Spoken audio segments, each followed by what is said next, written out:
Hi.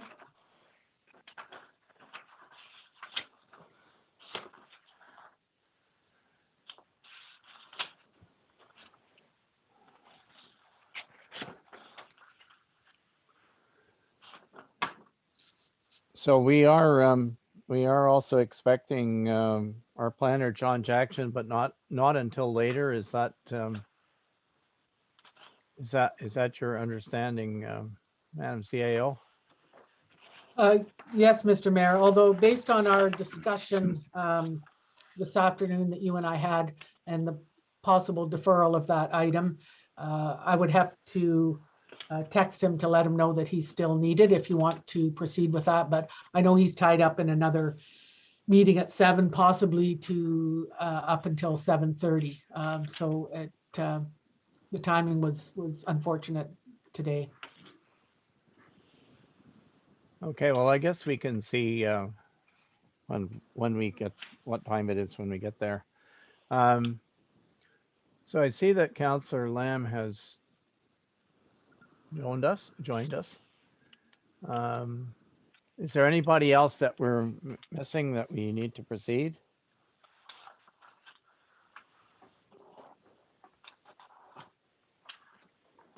If not, I will welcome everybody.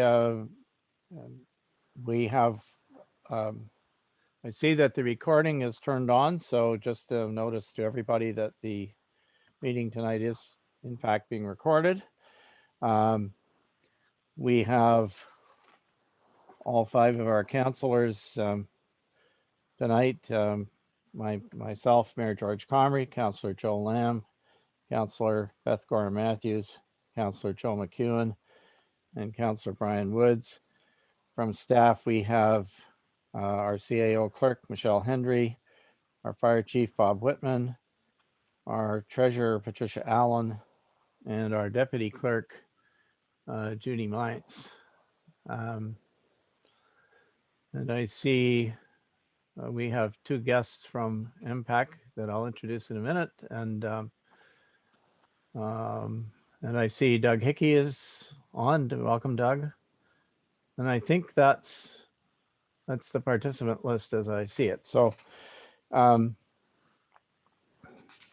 if I think we'll just carry on since we're past the stated hour of 6:30. I will call the meeting to order at 6:37. Yeah. And I will once again ask councillors if they have any pecuniary interest to disclose.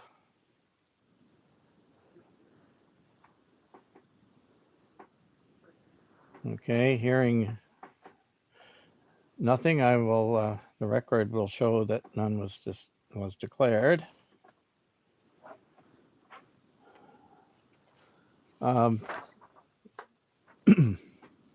For everyone's information, we are actually at item 7 on the agenda.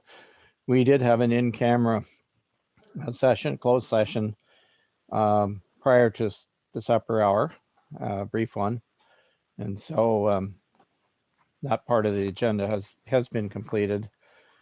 I'll ask for a motion then to approve the agenda as presented.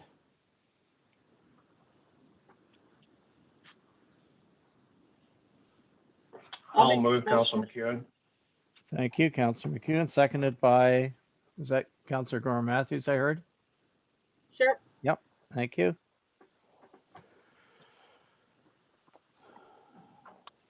Anyone opposed to the agenda? Or okay, thank you.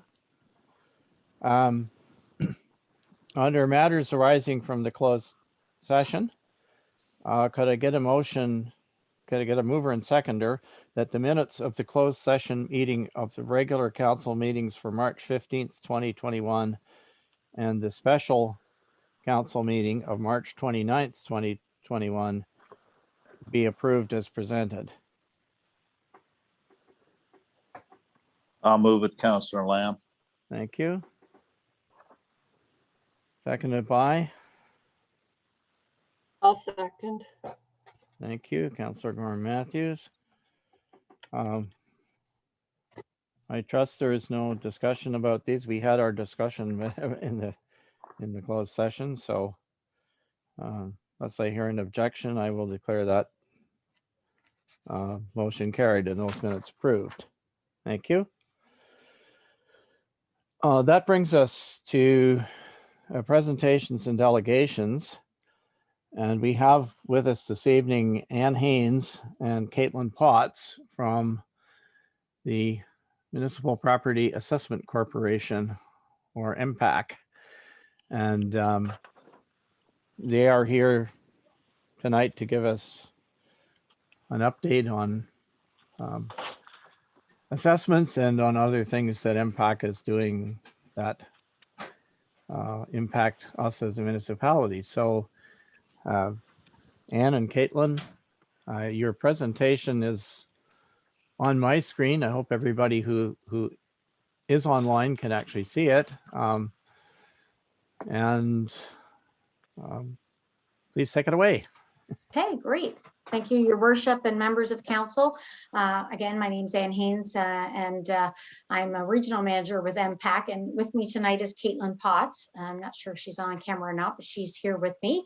Just looking for the opportunity to give you a brief update. So if you would just go to the next slide.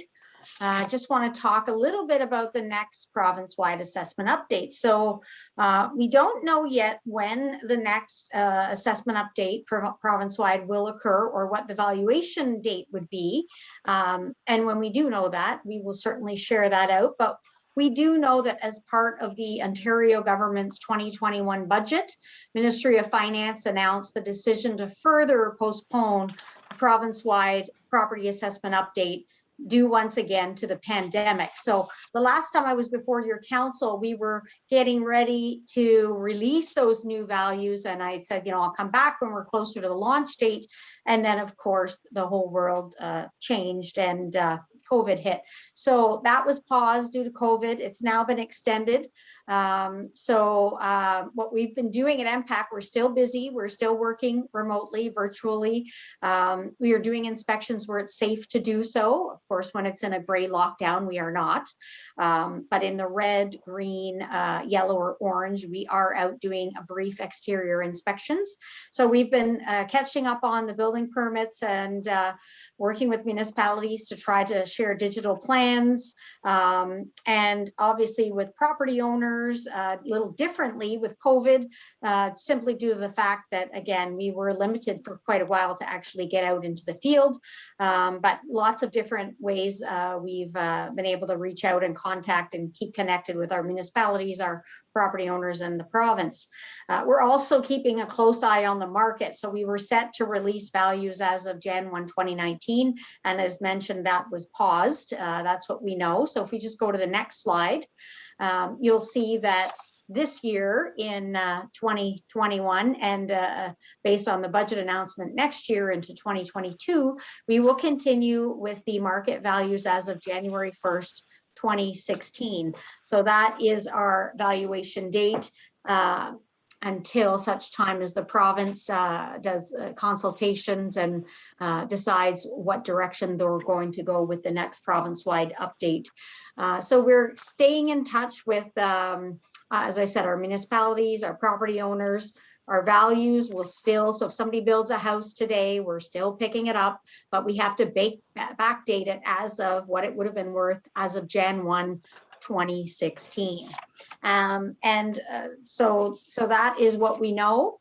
The next slide really speaks to the partnership report that was shared out with council earlier this year. So I think it was earlier in January. So even though, even before COVID, we knew the importance of staying connected. We knew the importance of, speaking with you, whether it be at conferences, through council updates, regular meetings with your staff. And we committed and pivoted to keep doing that, but virtually, similar to what we're doing tonight. So we responded by shifting some of our priorities and how we did our work.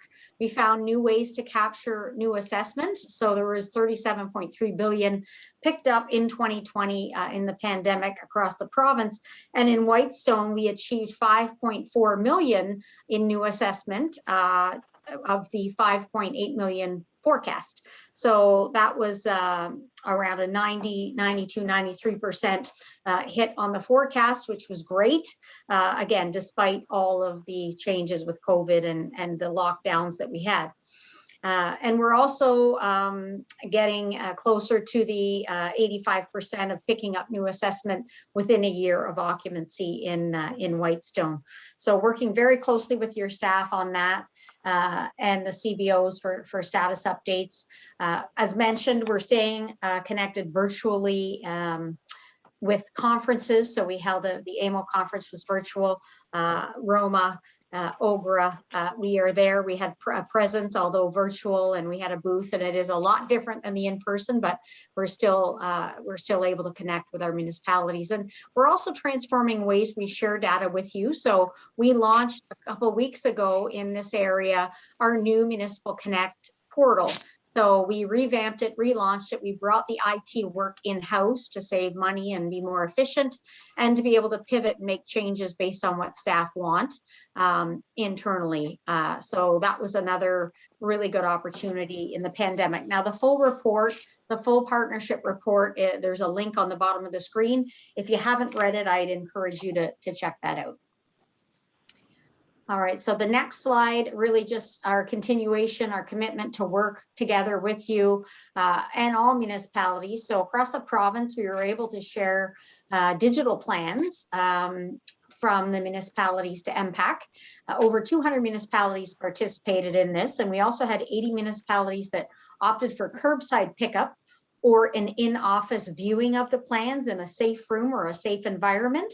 So again, as the staff, if we were locked down and couldn't get out, we would make a request to your building department for plans if they had them electronically, and if they didn't, could we look at them in a safe room, in a safe spot, or for curbside pickup. So those were other options, finding new ways to collect data, and then having strong municipal partnerships.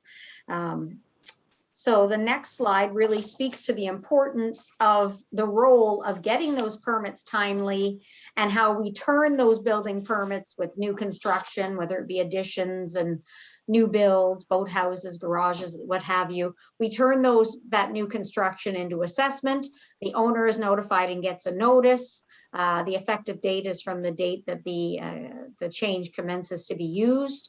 And then the municipalities, in turn, you tax the owner with your tax rate applied to our assessment, turn that into revenue.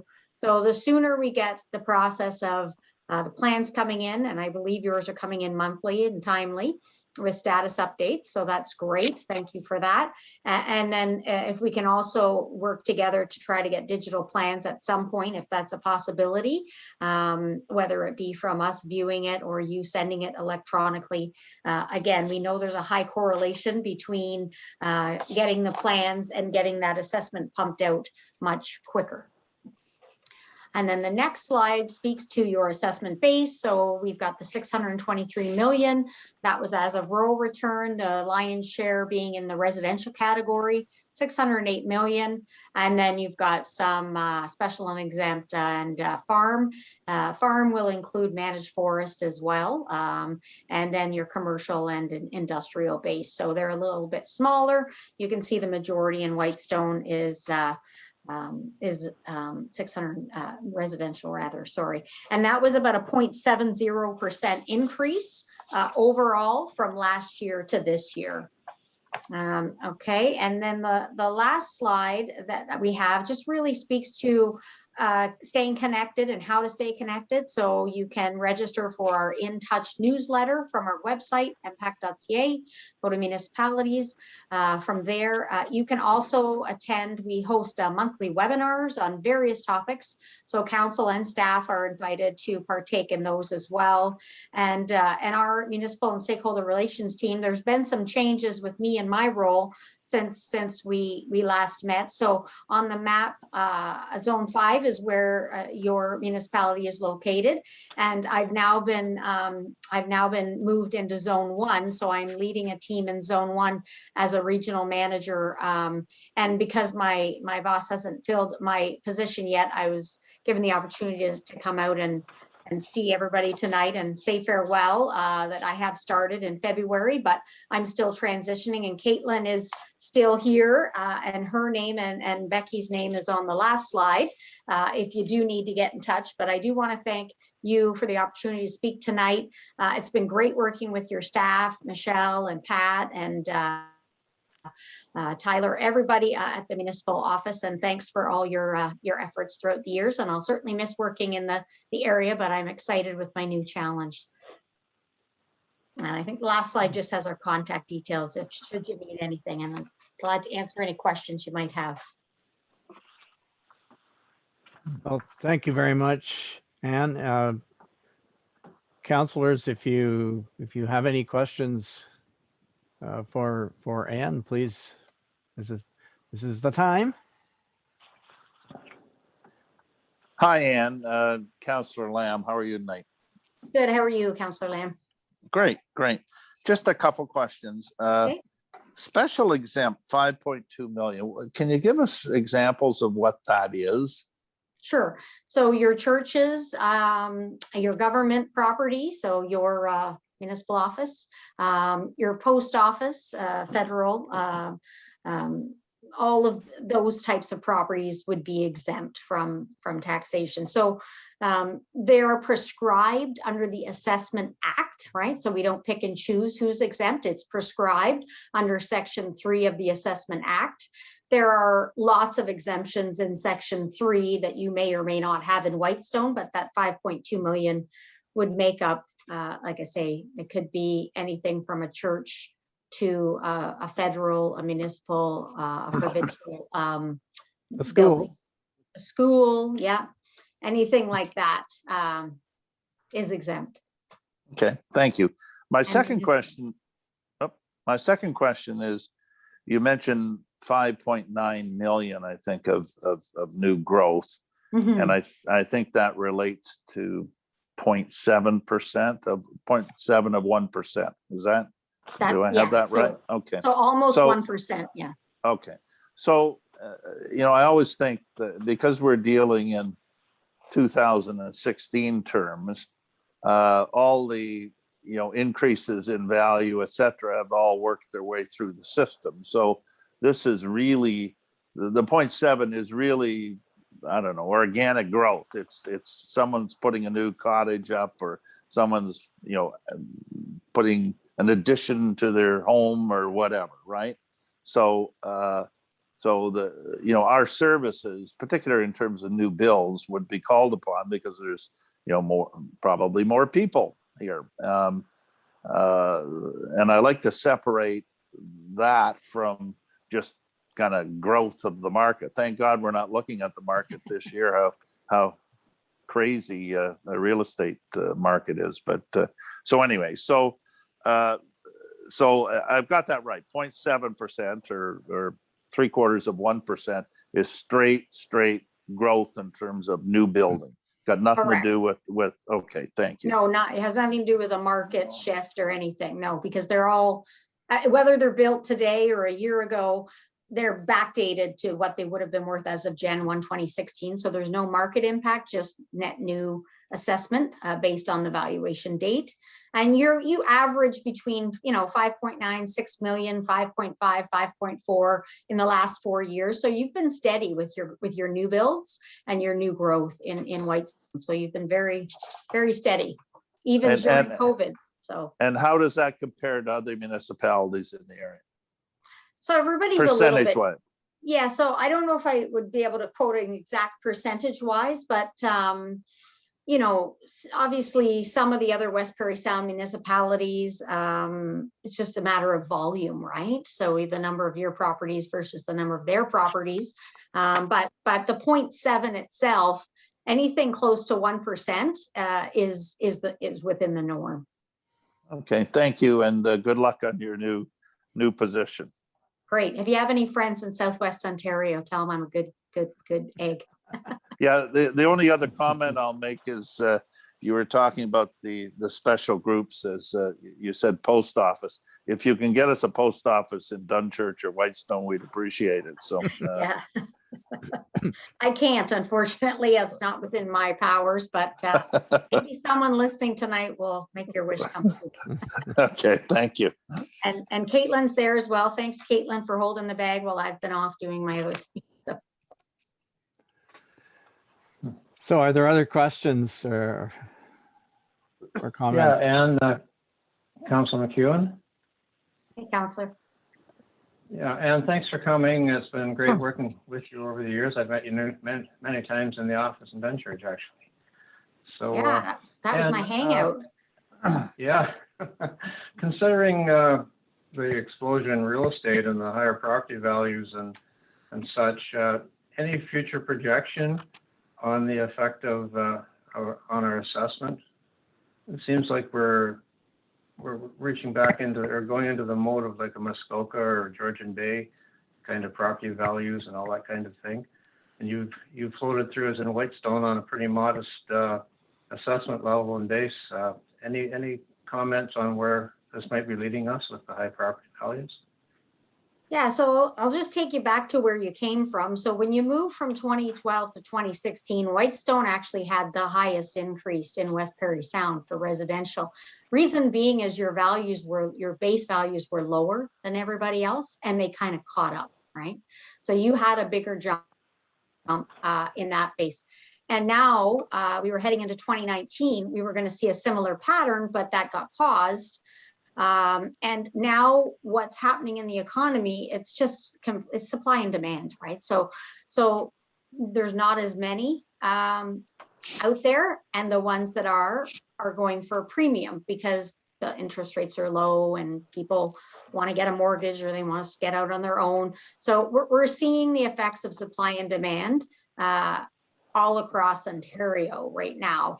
And as more supply comes into the economy and you have a steady stream of supply, we should level out, right? There should be sort of a leveling out. But as far as a crystal ball and predicting what the next base year will be, what the years and the shoulder years around that will look like, I have no idea. Honestly, I couldn't even speculate because, again, the province is in the driver's seat there with that decision, and they are committed to consulting with municipalities. So that's what came out in the budget. So, if you want to put your voice forward, they are the authority on the next update. But you're right. The market is, we're into bidding wars. We're into, again, very few. With the pandemic, you've got a surge of people leaving bigger centers and racing up to rural Ontario. And they are prepared to pay cash or above sticker price. So the market is just being tested. And again, it's the supply and demand that's driving it up. So I think at some point it has to level out. We're in a bit of a bubble right now.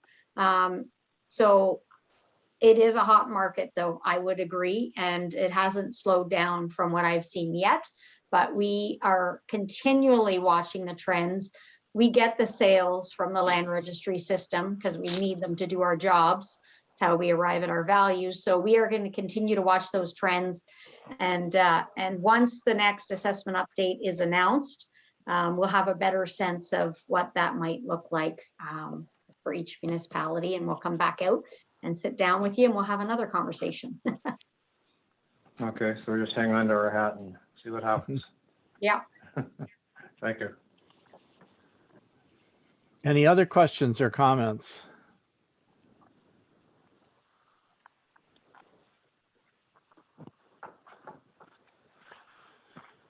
Okay, well, if there aren't any, let me take this opportunity once again to thank you, Anne and Caitlin, for coming with us this evening and for your support over the past several years. We appreciate it. Best of luck in your new assignment, Anne, and we'll, we thank you and wish you the best. Yeah, and I may see you at a conference if we ever get Yeah. back to those, if they exist someday, but Yeah, thanks so much. hopefully. All right. Thanks, guys. Stay healthy. Take care. Okay, bye. You too. Okay, with that, we have, our next item is to move into committee of the whole. We're just shy of 7 p.m. And the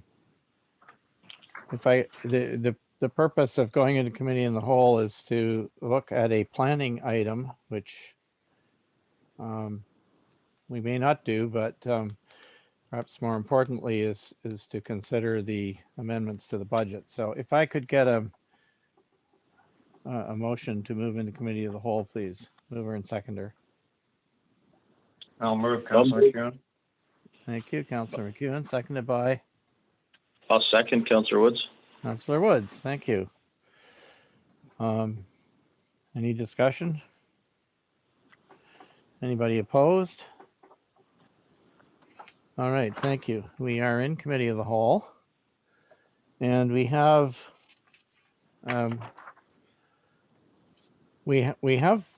two items. The first one is a consent item that arrived fairly late in the week, by the way. There were no details when I saw the draft agenda earlier in the week, but this is a consent application. It's on the applicant is, or the applicants are the Kimes, and it's on Shawnee Lake. And there is a memo from John Jackson, which I was hoping that he might be able to speak to. I had a question about it. If we don't, I'll ask the clerk. He's in another meeting as of 7 o'clock. Am I right in saying that? That's correct, Mr. Mayor. He's in a public meeting with another municipality at 7. He indicated availability 7:20 to 7:30, and I will contact him around 7:20 to see if he's still available, if indeed council wants to proceed or defer this to April 19th, as it is not time sensitive. All right. I'll tell you what we could do is maybe we could always move ahead with do the budget first, and see. I certainly had a question that I wanted to ask him regarding something that's in his report. So if we don't, I mean, if we have time later, maybe we can get hold of him. How about we move to item number 9.2, which is our budget presentation. And I'll ask our host if it's possible to put the PowerPoint for the budget up. Share that on the screen with us. And if we can get that up, then I would ask our treasurer, Pat Allen, to lead us through what has changed. There it is. Thank you. What has changed since our last meeting when we discussed budget? And there are a few items of new information that have come in since then. So, Pat, if you would like to present what you have first, and then we'll open it up for discussion. Yes, thank you, Mr. Mayor and council and staff. If I go to page 23 of 111, I'll just do a recap. Revenues approximately 2% under the 2020 budget, mostly due to the unanticipated revenues from provincial Safe Restart funding. Expenses are approximately 2% over the 2020 budget. We've adjusted the salaries for CPI of 0.7%. As per the collective agreement, we have a 2% increase as of April 1st, and our levies are slightly lower. Capital is approximately 5% under the 2020 budget. Our reserve balance is approximately 1.2 million at the end of the year. Debt annual repayment limit is 608,303. Currently, our repayments to date are 194,408. So our future capacity is 414,000. If I go to page 24 of 111, slide 3, it's a recap of our capital, $1,540,320. We've increased the sidewalk allowance and the nursing station expansion. Those were the only two adjustments to capital. We go to page 25 of 111, which is slide 4. Currently in process. The 2020 audit is completed. I have the draft financial statements for review. Everything looks good. We have a surplus of $161,504. Asset management plan. We just had a meeting today. We're working with an outside consultant, and we're planning to stick with our reporting deadlines. The province has moved the reporting deadlines to next year, but I think we should just keep going ahead and target July of 2021 for the core assets. We have 2 property sales in process. There has been a lot of conversation, a lot of questions, and a lot of interest, so we're hoping this will go. We have a refund from Belvedere Heights of $42,840. We have additional federal gas tax funding of $55,855. I think the impact is pretty self-explanatory with Anne's presentation. We're still sitting on January 1st, 2016 assessment values. I have built in the 0.7% in the revenues, as well as a 1% tax increase as well. Page 26 of 111, which is slide 5, gives us a comparison of the 2020 residential tax rate. This is before education. So Whitestone is still, this is the old the 2020 tax rate. So we're still fairly low compared to other municipalities. Slide 6, page 27. So my changes are, I've included a tax rate increase of 1%, which is approximately $29,000, which is in line with inflationary growth. The nursing station expansion in 2021, we've included capital of $20,000. This is sort of a repeat here. Additional gas tax funding, Belvedere Home refund. We have additional cannabis funding of $5,000. We have an additional fire safety funding of $4,078, an additional after-school program funding of $5,000, as well as our 2020 surplus.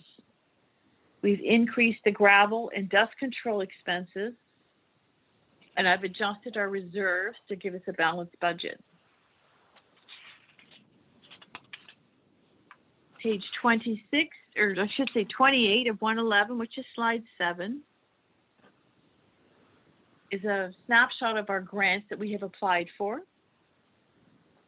ISIP COVID funding for $400,000, NOHFC 500, Asprey Spirit Fund 25,000, FMC grant, which is for our asset management, 27,000.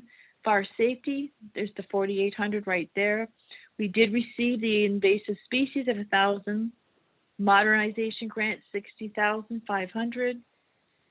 Summer students, 8,960. Fireworks, 800.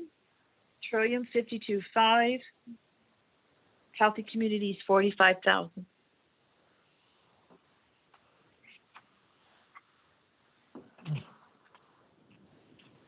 So questions and discussions. Go ahead, councillors. Could I ask a question on 23, the first slide there? Down at the bottom, future capacity 414,000, and then after that in brackets, what does the budgeted debt financing approximately 90K over 15 years, 115 over 10. What's that representing? Is that our $194,000 cost? So this, in our budget, we have $1,030,000, which includes the municipal office renovation and 3 projects. So at the time, over 15 years or over 110 years, sorry, it was 90,000 and 115.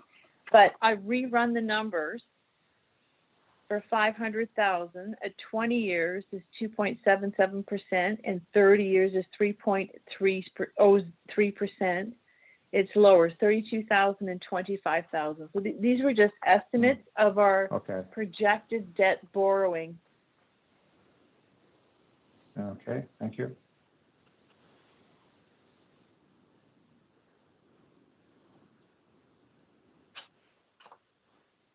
The only comment or question I had, I guess, would be on page 24, and that's with reference to the municipal office renovations, which are shown there, and then the nursing station shown there as well. They're just not really budgeted amounts, I don't suppose, because you don't know until projects are worked on and finished to get into the final financing and all that. So is this a supposition that there would be discussion around those items or around the municipal office renovation tonight?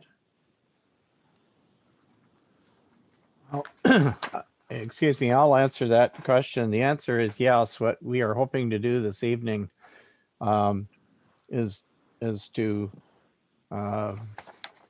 get the budget finalized as much as we can, and hopefully resolve all of any outstanding issues, so that we can pass a motion essentially approving the budget for presentation to the public at a public meeting, and that we can schedule a public meeting. So that's and that if we do that tonight, we would be able to finalize it at the public meeting on May the 3rd. So that's the objective.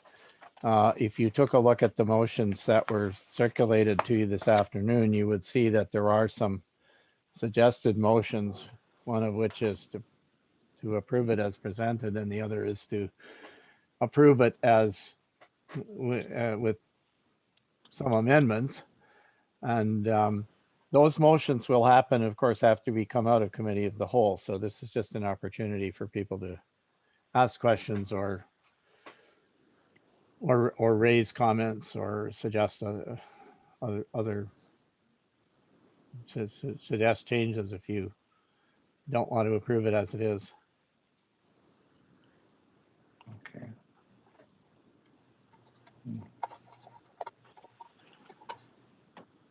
So if, Mr. Mayor, if I could, on the municipal office renovation, if I could maybe ask our treasurer for her comment on this. If we don't have any sort of, I guess,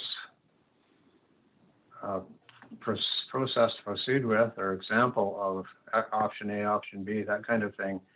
If we were looking at proceeding with the municipal office renovations, I think it was suggested at one time that we look at putting provincial safe start or safe restart funds up to a certain extent, and then maybe with some of the other monies that have come through this year, like tax sales that could come through in 21, and some of the extra monies we've picked up, and use a bit of reserves, and then do some debenture on it. I'm just wondering how our treasurer feels about us looking at it on a project basis with a combination of funding from different sources. Is that a fair question? Perhaps that's one that our CAO clerk would like to answer. Michelle, I see your microphone is muted, but Thank you, Mr. Mayor. We we did identify originally using some of the Safe Start money for this project and some for the nursing station. What we don't know is if we receive the ISIP and the NOHFC money for the nursing station,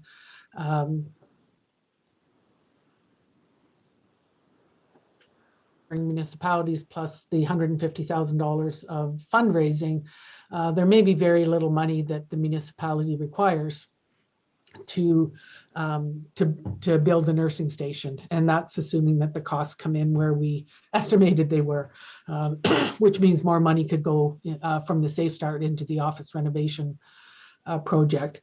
The challenge is we don't know what we don't know, as they say, until we have some confidence with regard to those funding opportunities, and we won't know about those for what we're hearing between 3 and 6 months. That's the NOHFC and the Agri-Spirit. I think we're going to know about the $100,000 from ISIP probably by the end of April. This is what we've been promised.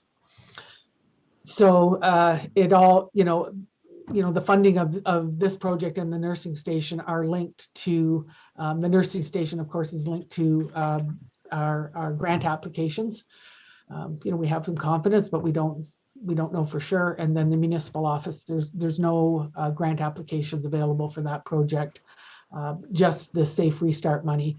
And it applies to the municipal office in terms of safe distancing and, making sure people are safe in an office environment where we're slightly closed in. So I'm not sure that answered your question, but I hope it helps. And perhaps. Yeah, it's just, sorry, just trying to get my mind around it a little bit as part of the budget here. I'm thinking of what, what our annual payment limit is and where we're sitting, and knowing that we just paid off $120,000 of financing annual debt.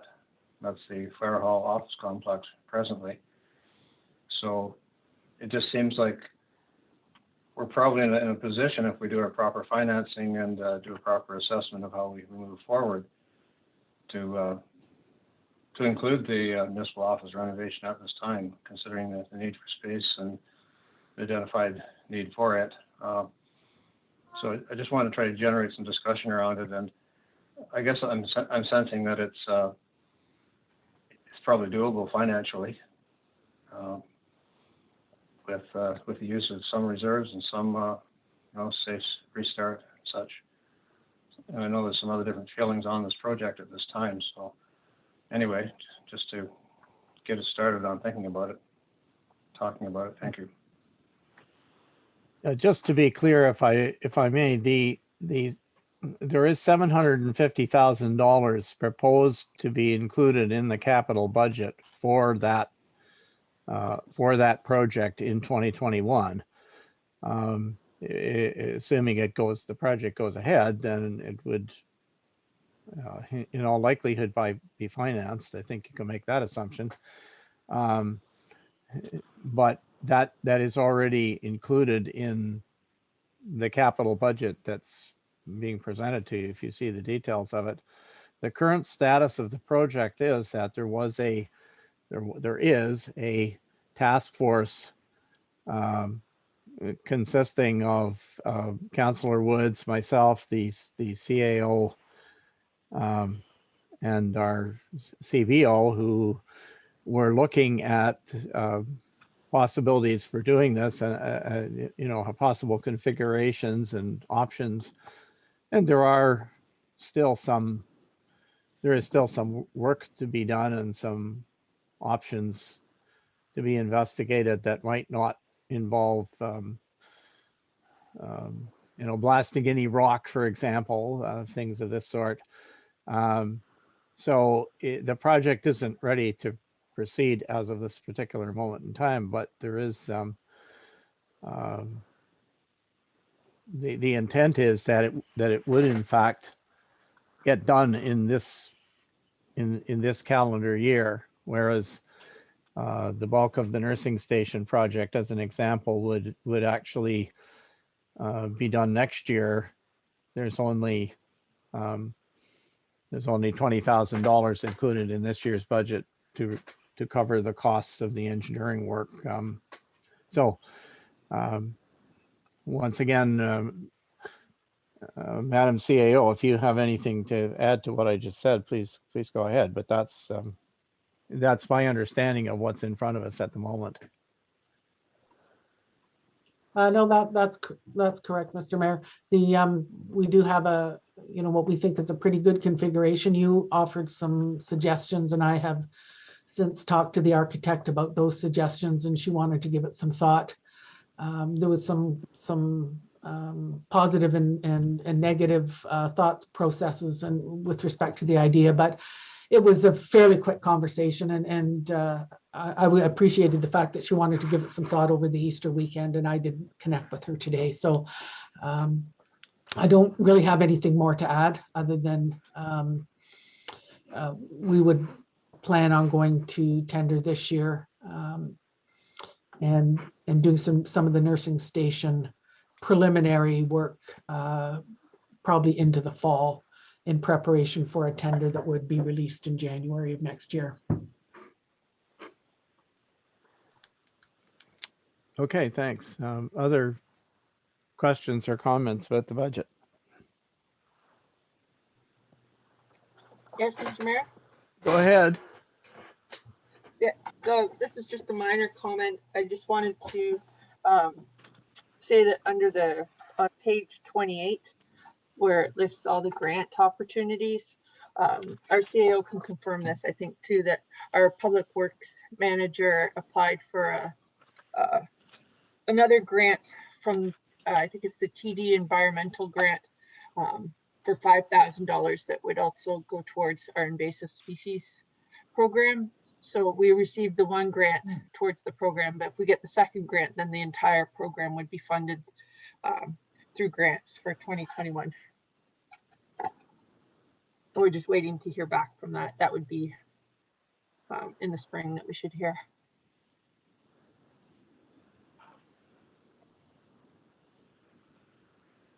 If I may, Mr. Mayor, thank you, Go ahead. Councillor. I put together this list of grant opportunities, and that one completely slipped my mind. So we'll add it to the list, and we keep a running account of our grants and grant applications. So you're right, that was 5,000 should be on there, and I don't believe that our public works manager has heard back on that one, so that would be considered pending as well.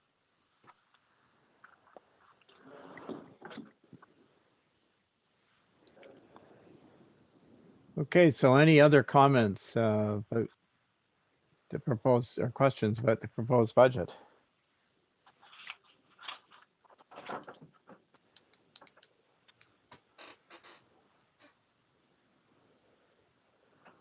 Well, it sounds like we're I was going to say running out of steam on this particular item. Mr. Mayor, Oh, go ahead. I couldn't get in.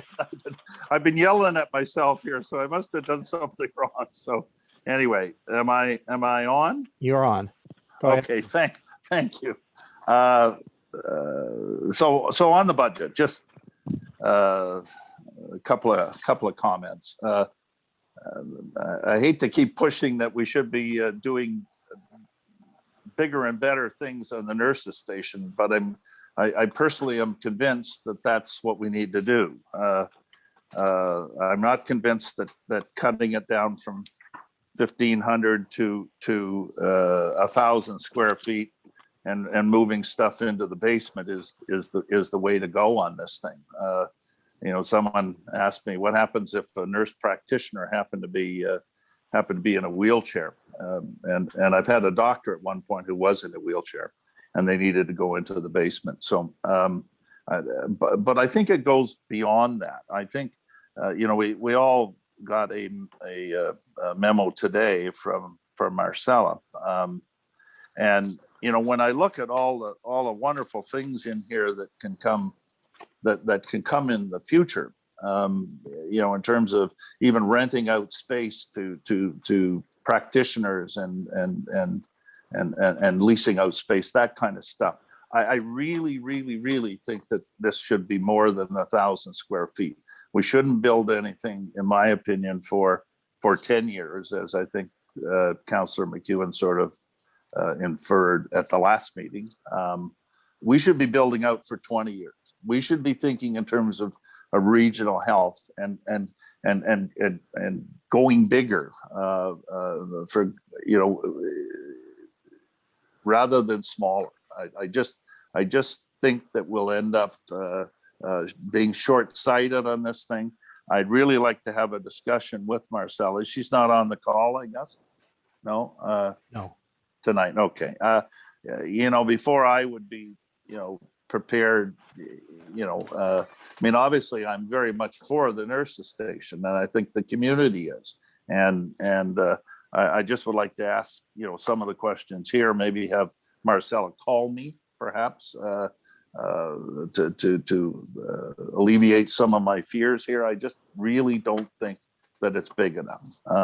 So that's my comment on the nurses station. My comment on the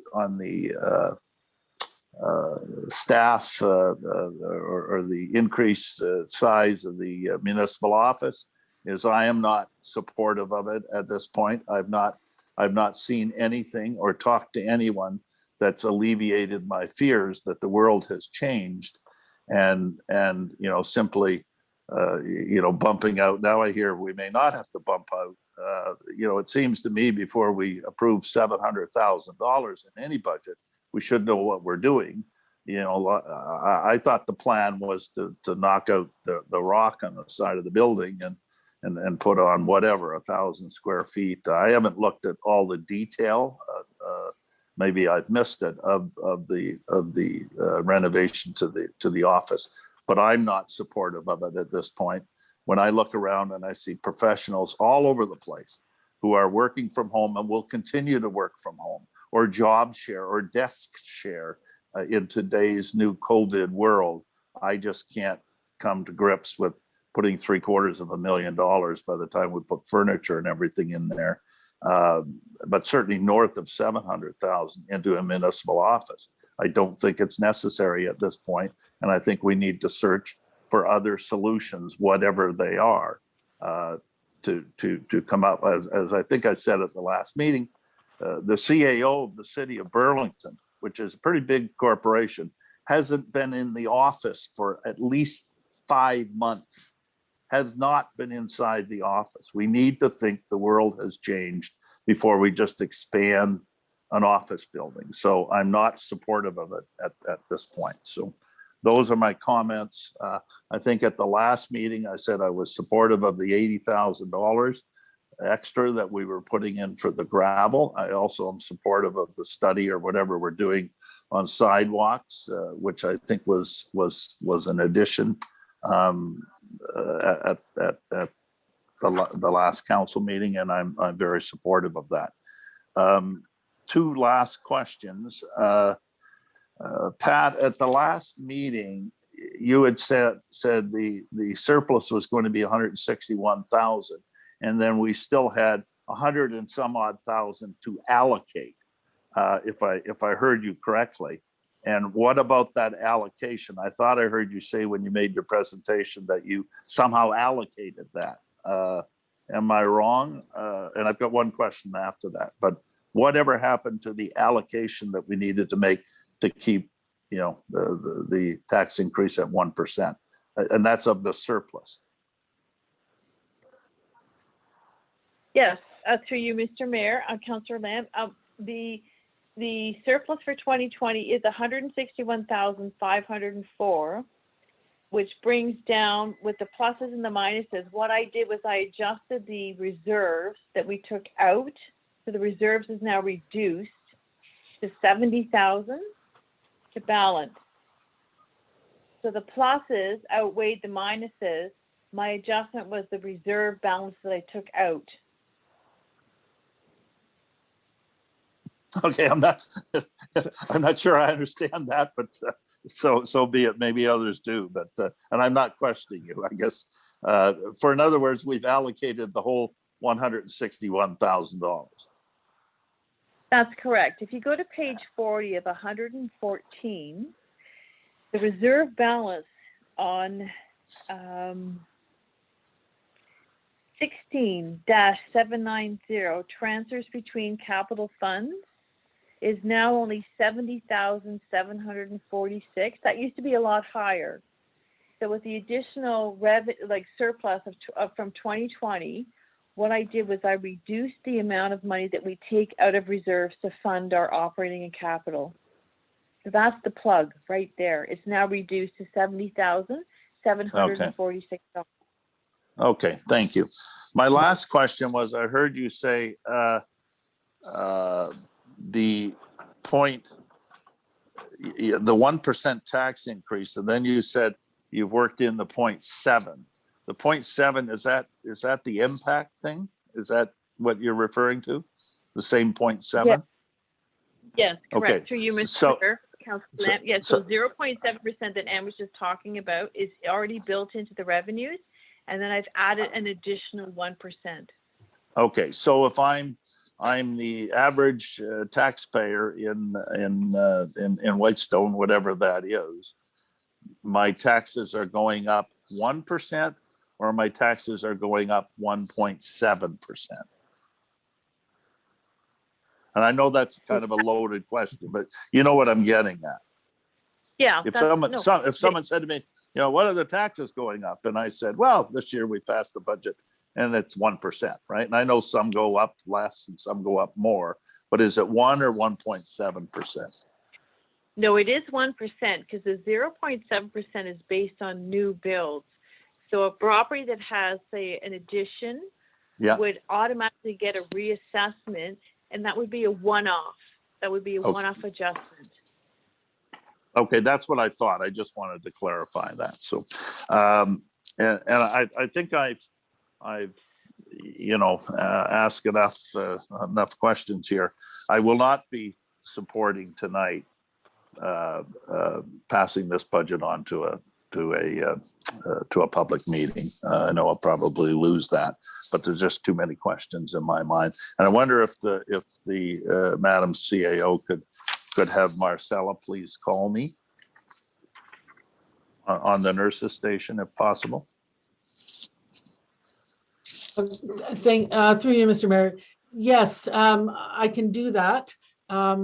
It's also very possible that she would come to a council meeting and speak to the nursing station expansion, the size, the rooms, the amount of space that they need, and some of the future uses. So it may be helpful for her to come to an actual council meeting. Sure. But I will ask her to call you personally, Yeah. Councillor Lamb.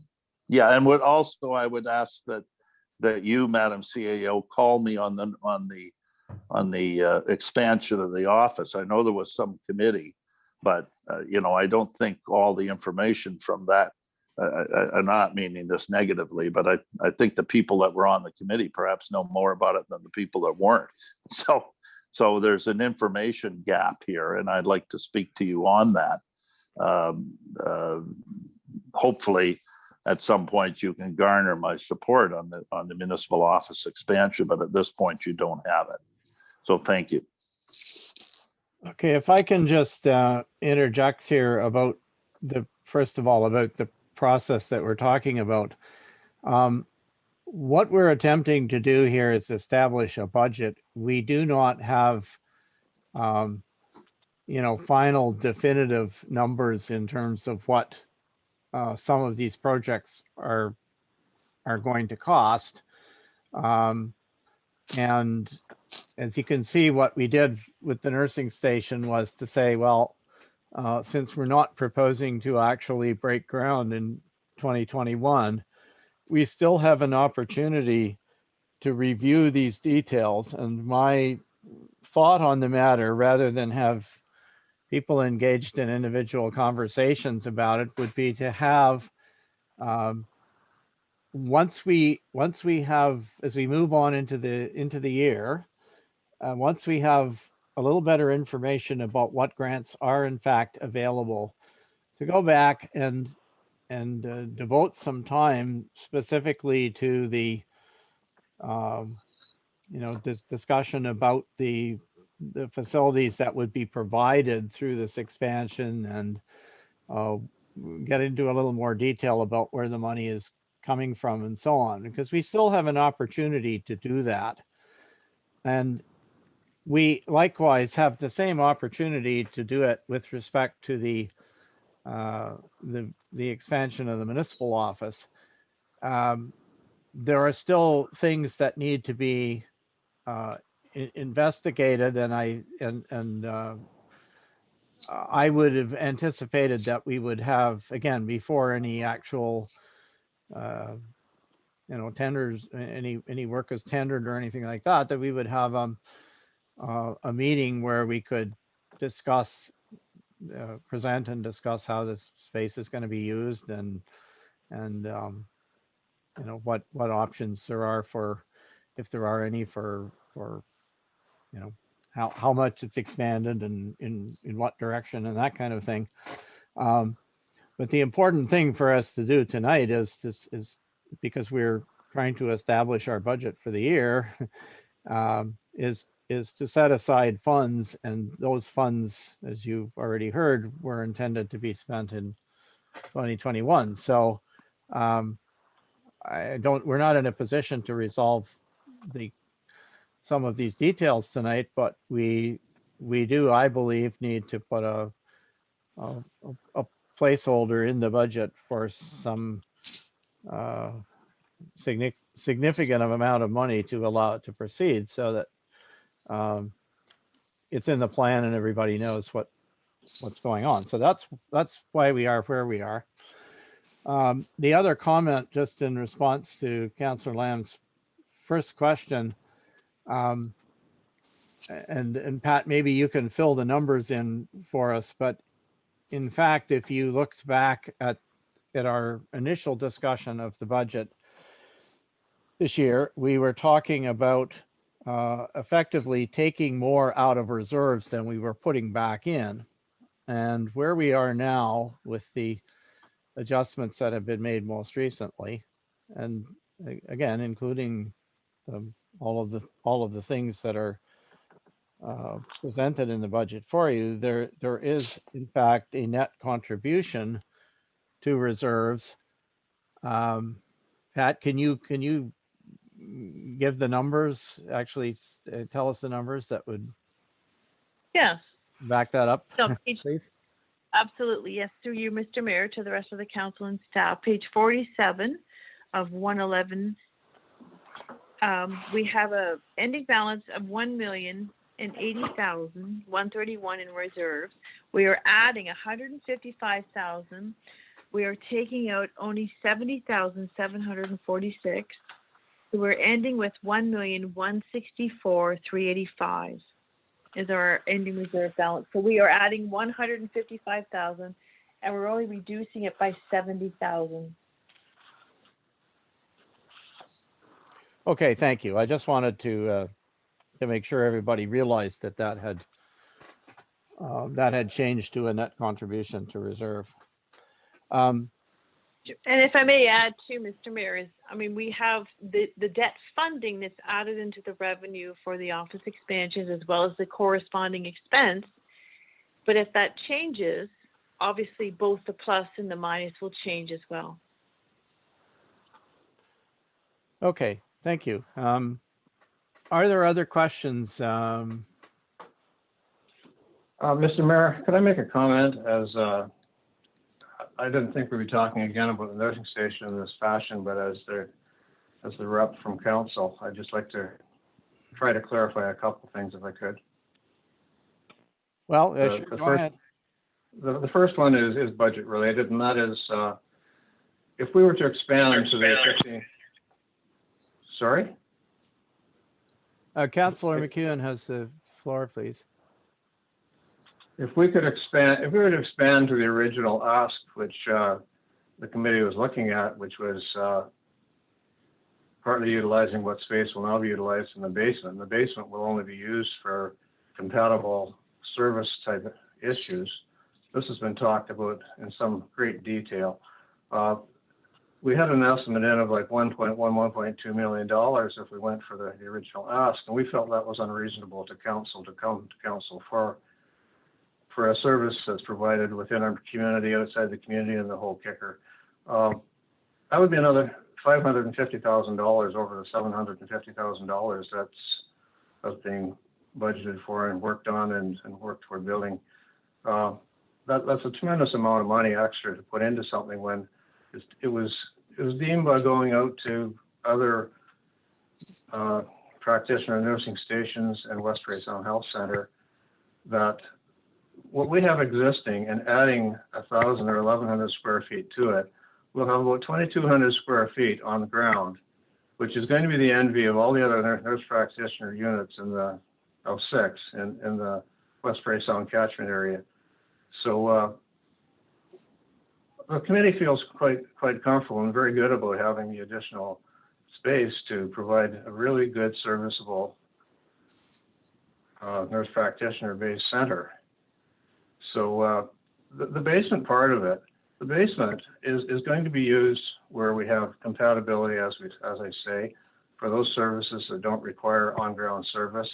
And this will be worked out with the staffing and with the folks that come to work in the center and provide the services from West Raytown Health Center. But in fact, do that. We have very little say on it from a committee point of view and the local nurse practitioner-based center point of view. So I don't understand why the big push is, and I know it'd be great to say, okay, we should go for another $200,000 or $300,000 or $500,000 of a building to make sure we satisfy future needs when it's totally not identified that we need it. And the 10-year thing, if I threw that out there, it doesn't really mean anything. It could be 20 years, it could be 30 years. Things are going to change in the next 5, 10, 15, 20 years. So you can take any number and spin it however you want, and that's my take on that one. So anyway, and as for Marcella, she said that she would address council. I don't think it's fair for councilors to start going to her and asking personalized, specific questions if that's what it ends up being. If it's just for general more information, then so be it. But she did it. She volunteered to come to a meeting if it gets to that point. Thank you. Okay, thank you. Are there other questions from councilors or comments about the budget?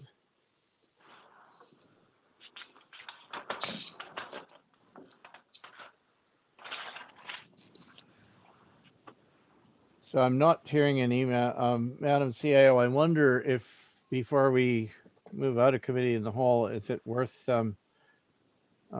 reaching out to John Jackson to see if he's available or? Yes, Mr. Mayor, John Jackson is online. He's with us by phone. Oh, sorry, I see, yes. Oh, he's out. He's video. Spoke too soon. I am here, there he is. Your Worship. Mr. Mayor, is Councillor Woods with us? I haven't heard him, so I just want to make sure he's still with us. Yeah, no, I'm still here. I'm still here. Okay, thank you. Well, I'll before we go then to the planning item, I'll just ask one more time, especially Councillor Gorham Matthews or Councillor Woods, if you have any questions or comments regarding budget that you'd like to make while we're still in committee of the whole. Going once? Yes, Mr. Mayor. Go ahead. Are we supposed to be having, I don't want to prolong this procedure, but are we having a discussion at this point about, the merits of the office expansion, or is that occurring at a different time? No, anything, what we're trying to do is we're trying to determine if we're happy with what is in the budget as it stands at the moment. We're not getting into, we're not in a position to get into the exact sort of layout of the office, or exactly which of the various plans might be considered. That there will be more work to be done by the task force to present something more detailed to council. But at this stage, we're trying to figure out whether it should be in the budget or not, or if so, at what level.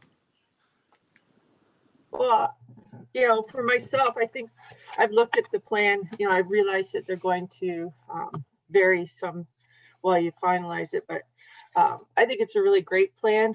I think it's overdue. I think it wasn't that greatly planned out in the first place. You know, in terms of the amount of personal information that we collect from our ratepayers, I think it's very unprofessional to have people walking through the entire office to get to meet with our building inspector back at his little desk there. This new plan has people not traveling through the entire width of the office. You know, just terms of privacy, I think it's something that's needed, and I'd be interested in leaving it in the budget and seeing what plans can be made up for it. Okay, thank you. All right, anything else before we move to planning item 9.1? Okay, then. We will come back and deal with motions when we're out of committee of the whole, of course, but you have a report from John Jackson regarding this this proposed subdivision on Schwaniga Lake. Do you want to say anything by way of introduction, John, or? Certainly, just a few brief words. It's a proposal to divide this current full 100 acre lot width more than the length to 3+1 lot, which is a typical. We've seen it along Schwaniga Lake Road in the past over the last 20 years occur in other locations. In this case, the lots would all front on what I'll call clean frontage. That is, there are no significant habitats, and all the lots will meet the requirements of the official plan and zoning bylaw in terms of size and frontage.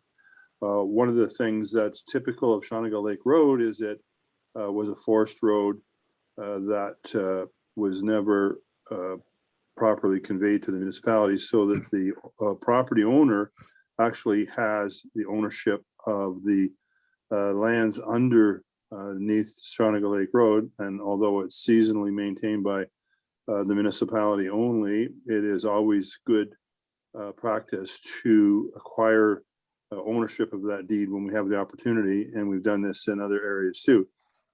Often we'll find that it's one side of the road we're dealing with from the middle, if you like, but in this case it's the whole of the road that goes through the Kine property, and we've made that condition conveyable as far as this goes forward. I know that this is one of the narrower sections of the lake, and I talked to the CAO about possibly having docking concerns. I'm planning on getting out to the property this coming week before planning board, so I haven't really said I have not looked at it on site. I suspect it'll be fine in terms of docking.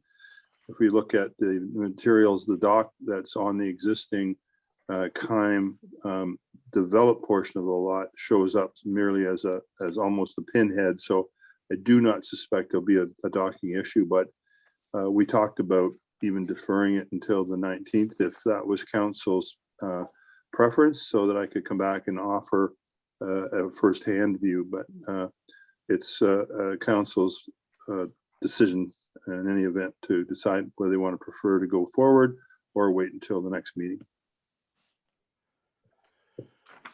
Okay. And just one little footnote, Your Worship, the portion of the land that would be naturally severed by the conveyance of the road to the north would not qualify as a building lot, even though it's separated, because that, if you recall, is a case where only properties that front on year-round municipally maintained roads are eligible for building.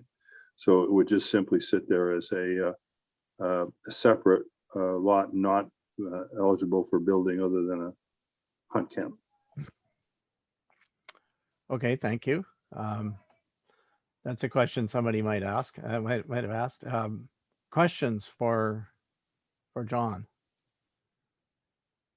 about this Yeah, application? Mr. Mayor, Councilman McEwen, I have a question on the north portion there, which is a second retained land section in the one request for severance. That doesn't seem that typical. Is that something that's common, John? It is, and it turns out to be a non-issue through your worship, because again, it can't be eligible for any, I'll call it real development. So it's quite benign in the sense that it sits there as a landlocked piece almost. So it doesn't create any particular concern. Now, interestingly enough, official plan amendment number 2 will bring that lot into the discussion, because it'll be one of those lots that has access but is not on a year-round road. But that's a discussion for a future time.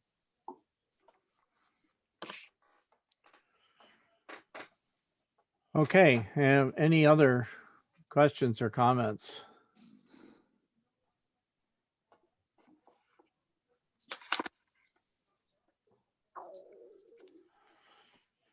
So I was in fact the one who kind of raised the question about the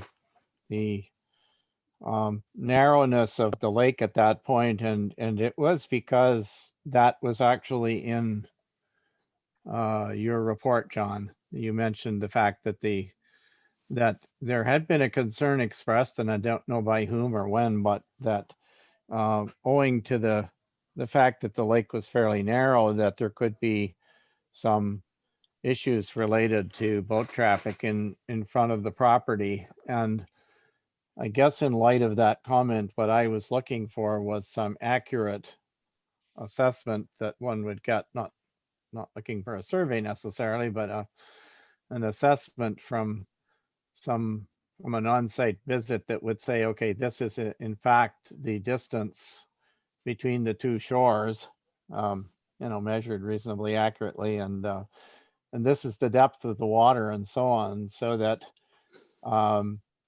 once you have, in effect, the likelihood being 4 docks sticking out on that part, and maybe the existing one is in one of the, I couldn't see it on anything I looked at, but existing one may be at a sort of wider portion of the lake, but if there might in fact need to be some, well, I guess what I would be looking for would be assurances that it's not going to make it difficult. You're not going to get into a situation where if somebody is water skiing along from one end of the lake to the other, that there's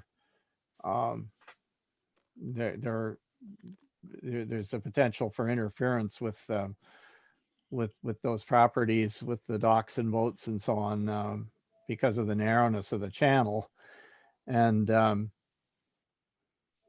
some assurances, some assurances of that, and in addition, the possibility that there might need to be some sort of development agreement whereby we would say to somebody, this is the only place that you can put a dock, and it can only be this size or this configuration, or something if that's necessary. And I haven't been back there for a long time, so I don't have a really good mental picture of it. But since the issue was raised, it seems to me like due diligence that we would get an answer to that, and so we would know if we had to attach a condition relative to it, or and I'm assuming that you would in fact have to do that assessment after the ice is out, and I don't know that it is in fact out. So I think that you're right, and I would agree that normally I would have gotten to the property by now. That assessment probably can be ice-free, and I'm thinking after the temperatures are showing in the 20s this week, it could probably be done well before the 19th. So it is absolutely fair to go and make those judgments. And what we usually do if we think that there is some kind of conflict is we restrict the length of the dock to something appropriate that could be much less than what is allowed under the parent bylaw. So we would often attach those as conditions as well. So it's a fair comment. And if it's satisfactory to council, I can bring that information back for the 19th. Okay, well, I guess when we come to the motions, we can see what the will of council is, but I guess that would make me a bit happier anyway. Anyway, I'll ask again, does anyone else have any comments or questions about this? Mr. Mayor, just a comment. I've spent a fair bit of time on that lake, and I fished in that vicinity for quite a considerable amount. And I think it would be like 200 meters at least across on that narrows, which is like 600 feet. So it's actually fairly wide until you get further down where it heads more into the river itself. So I don't foresee it being an issue with length of dock in particular along that shore. Well, perhaps John, you can answer. Do you know where that particular concern about the narrowness came from? It's actually in the official plan, Your Worship, where it recognizes this sort of changing width of the waterway. And so it's simply a logical application of observation. Okay. All right. Well, if Councillor McEwen's recollection is correct, then I guess I wouldn't be so concerned about it. But I thought since it was already had already been identified that we should just make sure. But anyway, if there's nothing else about this particular item, what I'll do is ask for a motion then to move out of committee of the whole and back into regular meeting. I'll make the motion, Councillor Lamb. Thank you. Seconded by? Well, second, Councillor Woods. Thank you, Councillor Woods at 7:56 p.m. And again, I'll assume there's no objection to that motion unless I hear otherwise. Which brings us to matters arising from committee of the whole. There is a motion, and I will read it for the record. Whereas John Jackson Planner Inc. has prepared a report for the Parry Sound Area Planning Board regarding consent application B10/2021 Whitestone. Applicant Kime, Bill, and Susan, applicants, and provided a copy to the municipality of Whitestone. Now therefore be it resolved that the council of the municipality of Whitestone receives this report as information, and that the council of the municipality of Whitestone recommends this consent application for approval subject to the following conditions. There are 4 of them. Item 1 is payment of a parkland dedication fee in accordance with the municipal fees and charges bylaw. 2 is conveyance of the Shawanaga Lake Road allowance to the municipality of Whitestone at the expense of the applicant.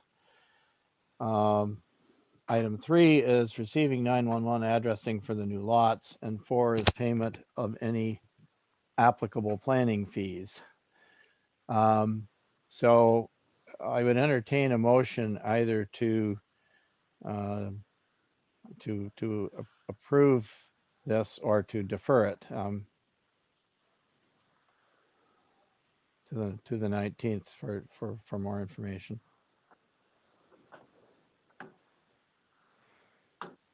Would somebody like to move something? Mr. Mayor, Councillor McEwen, Yes. could we put another condition on there that is subject to sufficient width at the narrowest point? I guess is that how I don't foresee it. I don't foresee it as an issue. I will move the motion. So you don't But want to if- hear, you don't want to hear back from our planner, or do you want? Well, it's kind of a catch-22, mixed feeling on it. That's why I'm saying if we had that condition, we could pass it and not have to worry about bringing it back if it does satisfy the width. It's whatever other councilors wish. Well, so you would like to,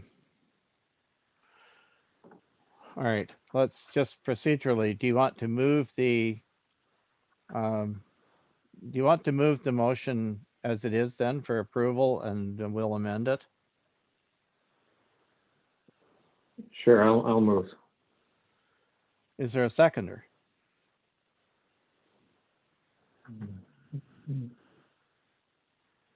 I'll second. All right.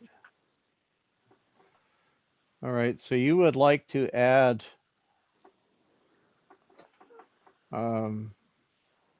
you would like to add a condition, a fifth condition, which is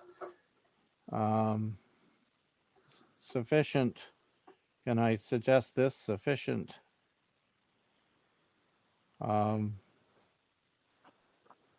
width and depth of the lake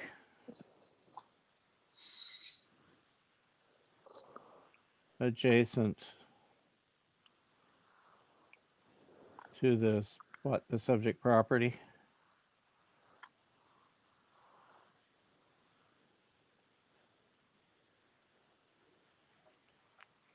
Does that make sense to you, Councillor McEwen? Is that? Yeah, I'm fine with that, Mr. Mayor. Thank you. All right. Does that, I'll ask our planner, does that, does that give you what you need to work with?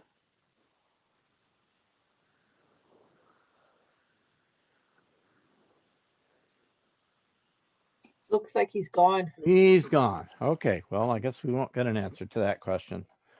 But you're happy with that amendment, Councillor Gorham Matthews, as the seconder?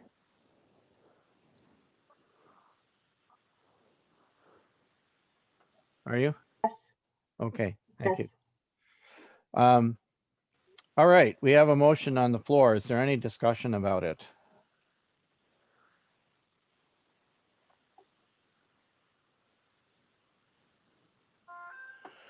Okay, I will ask our clerk to call the roll, please.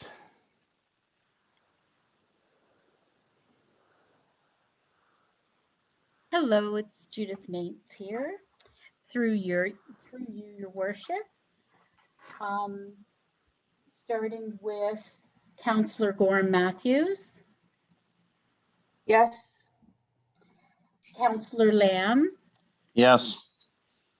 Councillor McEwen, Yes.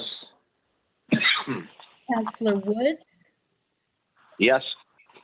and Mayor Comrie. Yes. Wonderful, it's carried. Okay, thank you. The motion is carried. That brings us back to the budget. I'm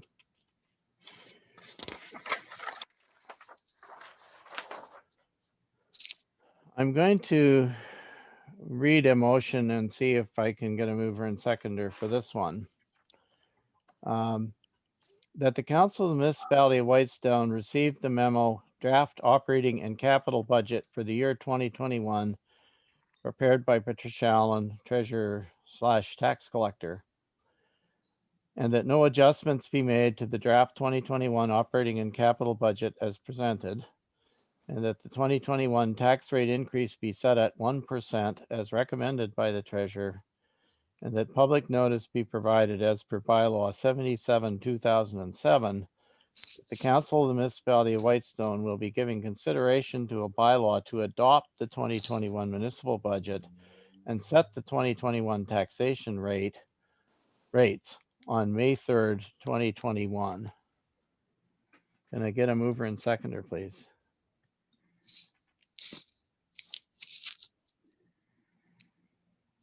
I'll move I'll it. move. Okay, I'll second it, Councilor McEwen. Councillor Gorham Matthews has moved and Councillor McEwen has seconded. Any further discussion?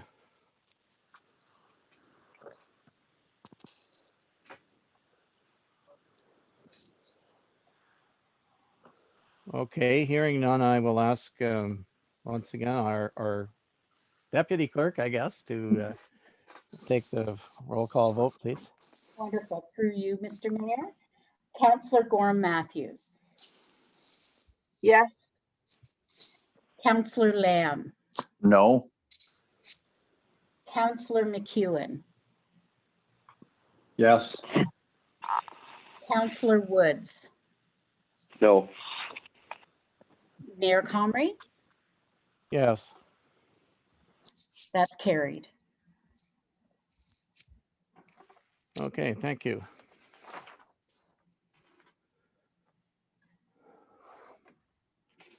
Next on the agenda, we have the consent agenda, item 12. Whereas the Council of the Municipality of Whitestone has received the consent agenda consisting of adoption of the minutes of the special council meeting of March 15th, 2021, and adoption of the special council meeting minutes of March 25th, 21, and unfinished business listed on page 4. Now therefore be it resolved that the Council of the Municipality of Whitestone receives and or approves the items contained in the consent agenda dated April 6th, 2021. Is there a mover and seconder for this motion, please? I'll move it, Councilor Lamb. Thank you. Seconded by? I'll second, Councilor McEwen. Thank you very much. Any discussion?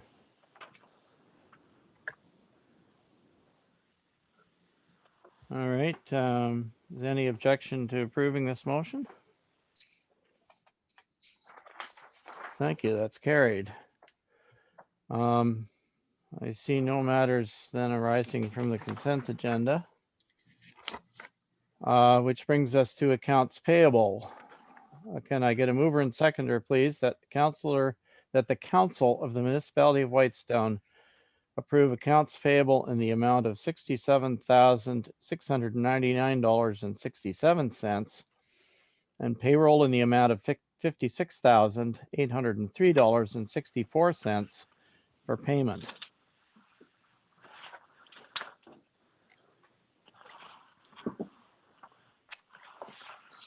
Mover and seconder?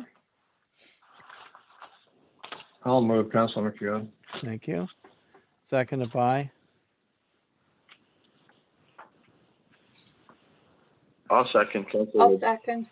Okay, Councillor Woods thank you both, but Councillor Woods got there first, I think. So any discussion about accounts payable, questions or comments? Yeah, I have a couple. Go ahead, please, Councillor Lamb. Yeah. I don't know what page it is. Page 64 of 111. And both my questions are on that page. Excuse me. Oh dear. Accredited locksmith. You rekeyed the office building. Is that the inside door, the outside door, and our counselors getting a new key or something? Or maybe you can explain that to me. Yes, hello. Through you, Mr. Mayor. The rekeying was for 2 offices within the municipal office, for the treasurer and the CAO's office. It turns out that the keys that were originally keyed on those doors were on a master key that was shared amongst several people. So in order just to keep everything safe, they had those 2 offices rekeyed, so they were not on a master key that was shared. Okay, thank you. Second question, just down a couple, 35829. Aqua Graphics newsletter, $920. Was that for what, setting up the newsletter? No, so through you, Mr. Mayor, that was for the actual running and cutting and folding of the newsletters. Okay. That is the standard price that we pay 4 times a year. Okay, so we don't stuff them or do anything in the office. Is that what you're saying? No, we stuff them, but this is to have them professionally printed, and then each newsletter is like a series of them are cut and then see. folded, and then we do the physical stuffing in the office. Okay, thank you. You're welcome. Right, are there any other questions about the accounts payable?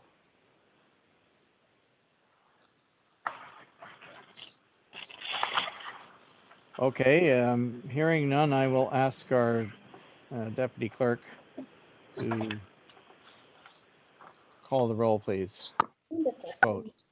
Mayor, Councillor Gorham Matthews, Yes. Councillor Lamb, Yes. Councillor McEwen, Yes. Councillor Woods, Yes. and Mayor Comrie. Yes, That is carried. thank you. All right, we have no bylaws, but we do have a couple of staff reports relating to contracts for materials. I'll read the motion for the first one, item 15.1, that the Council of the Municipality of Whitestone receives report Public Works -2021-01 tender award for the supply, delivery, and spread / stockpile of granule materials for information, and that the Council of the Municipality of Whitestone award the contract for the supply, delivery, and spread / stockpile of granule materials to Fowler Construction Company Limited in the total adjusted amount of $166,000 plus HST. Can I have a mover and seconder, please? I'll move it, Councillor Lamb. Thank you. Seconded by? I'll second Councillor Woods. Thank you, Councillor Woods. Any discussion? Yeah, I guess my question is, does this include the 80 extra for gravel? This is for gravel, is it? It is for. Remember, we put 80 extra in for gravel as per the road super. Is the 166 include the 80? Mr. Mayor, if I may, Yes, go ahead, please. our Public Works Manager is on the line. If he can. Yes, thank you. To answer the question, it does. This does include the additional 80,000. Okay, thank you. Okay, are there any other questions or comments about this one?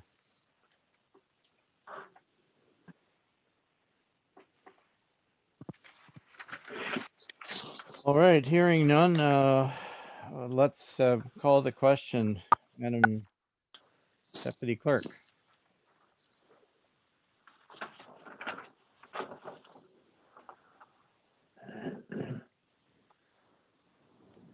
Sorry, can I get a roll call, Judy, please? Oh, so sorry about that. Through you, Mr. Mayor.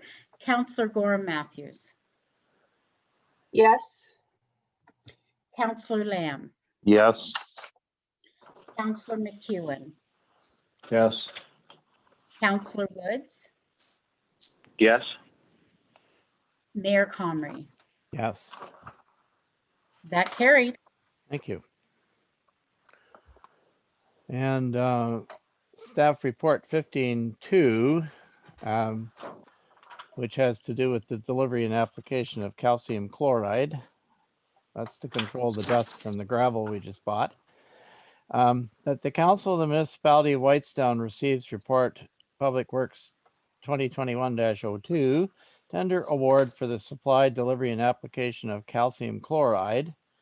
for information, and that the Council of the Municipality of Whitestone awards the contract for tender 2021-02 for the supply, delivery, and application of 135,000 liters of calcium chloride to Daily Dust Control in the amount of $41,850 plus HST. Could I get a mover and seconder, please? I'll move, Councilor McEwen. Thank you. Seconded by I'll second. Councilor Gorman Matthews. Thank you. Any discussion on this one?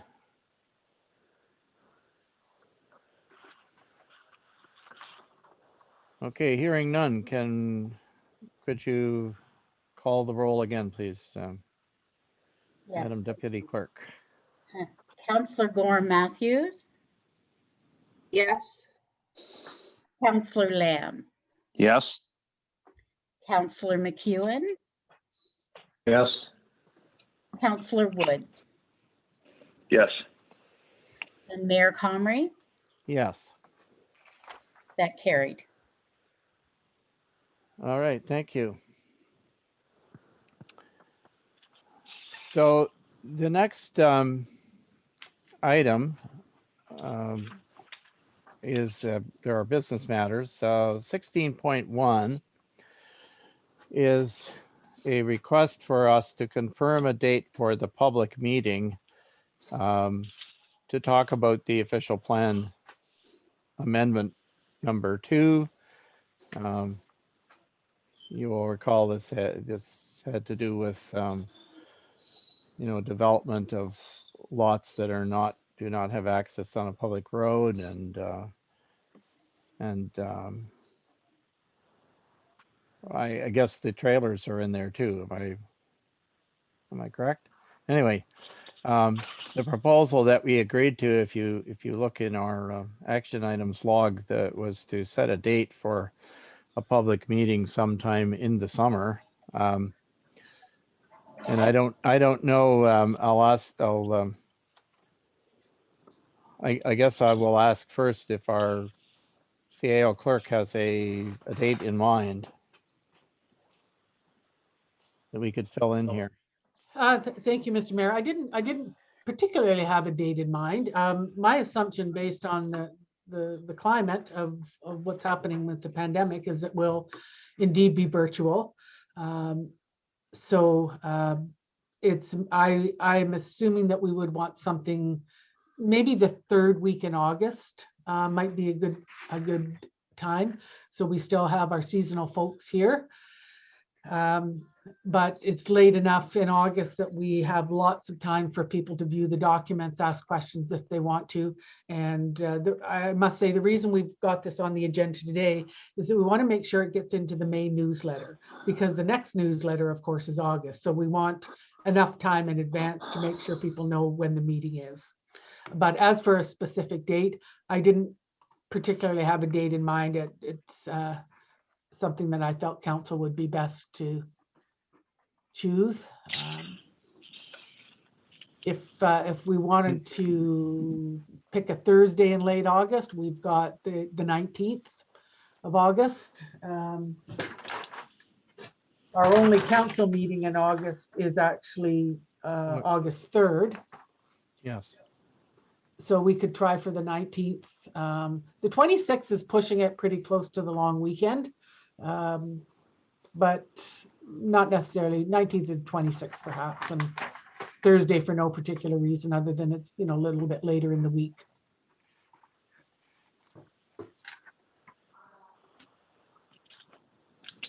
So it sounds like you're suggesting possibly the 19th. Yes, that's definitely an option. The 19th or the 26th at council's pleasure.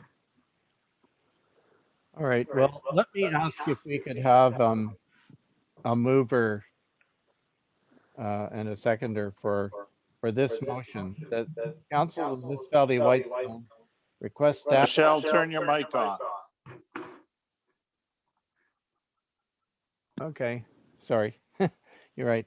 That the council of the municipality of Whitestone requests staff to schedule and advertise for a public meeting for the purposes of receiving public input on official plan amendment number 2, and that the council of the municipality of Whitestone proposes the following date for the public meeting, and that would be Thursday, August the 19th.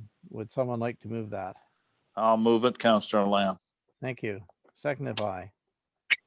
I'll second Councillor Woods. Thank you. Any discussion?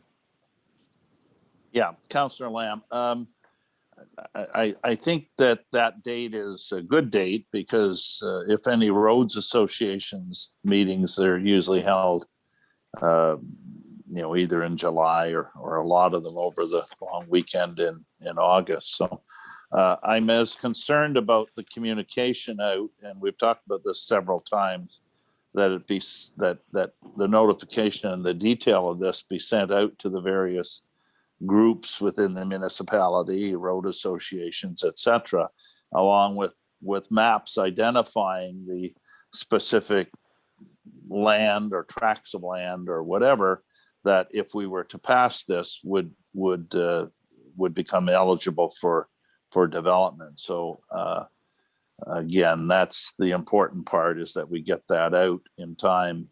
I would say by June, so that if anyone had meetings in July, and maybe it's not important to people, I guess we'll gauge from the response how important it is to people. But I also want to make sure that we've identified correctly all the tracts of land, I guess John has come back a couple times, but that better be pretty accurate. And if it isn't, and we start adding lands to the group afterwards, it can be a bit not right. So anyway, those are my comments, but I'm certainly okay with the date of the 19th. In fact, I think it's a kind of the perfect sort of time to have this. So thank you. Great, thank you very much. Any other comments?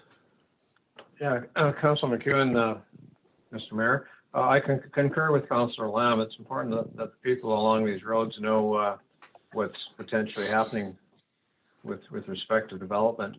I'd pretty much assume that the people who, if there are private roads in particular, which most of them are, I guess they all are, they'd be parts of these road groups. I know on Booth Road, our family, we own the road and we're sharing it with the people at the back. So whatever happens at the back, I would think that they would be informing us if I didn't know personally here. So I just wonder if there's any need to inform the people who own those particular pieces of property specifically, in addition to making sure everybody else knows what's going on around them.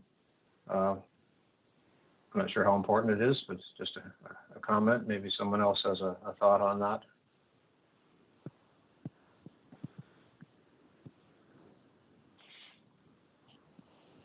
I'll ask our CAO clerk, is there any, do we have an easy mechanism for doing that?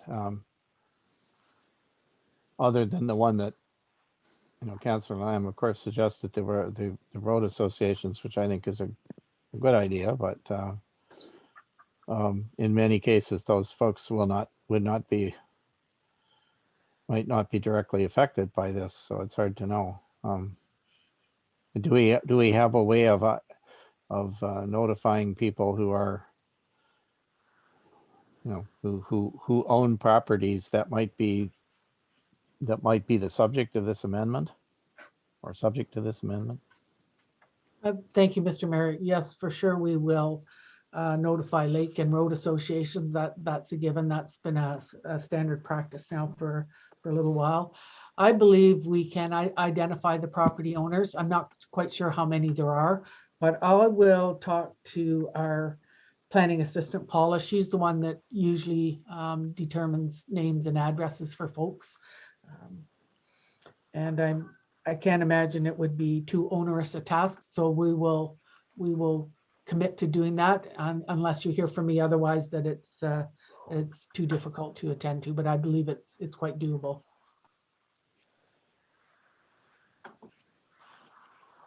Okay, thank you. Anything else?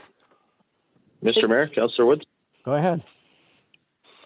I just wanted to say if this is going to be a Zoom call, which it most definitely would be, I would think, we should expand how many people we can have on the call, because I think you might have a lot of people want to get involved in this conversation.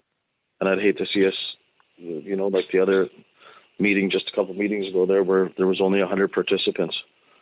We might end up getting more than that when it comes to these amendments. Okay, thank you. Our staff have in fact removed that limitation from our Zoom account so that we can. There is now no limit on the number of people that can participate.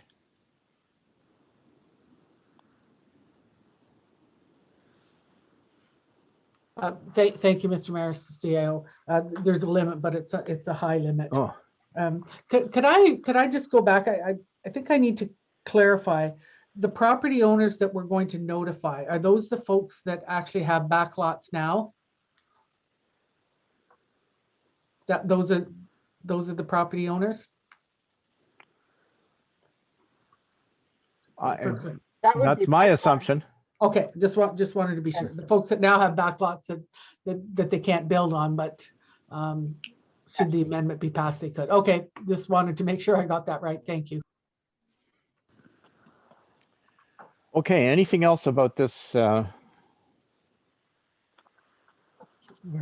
basically setting the date for the meeting and getting our notice out. So if there's nothing, I'll ask, is there any objection to this motion, or can I declare it carried? The date is Thursday, August the 19th. Okay, hearing none, I will declare it carried. Now the next item was in regards to the 16.2, in regards to the benthic monitoring program, and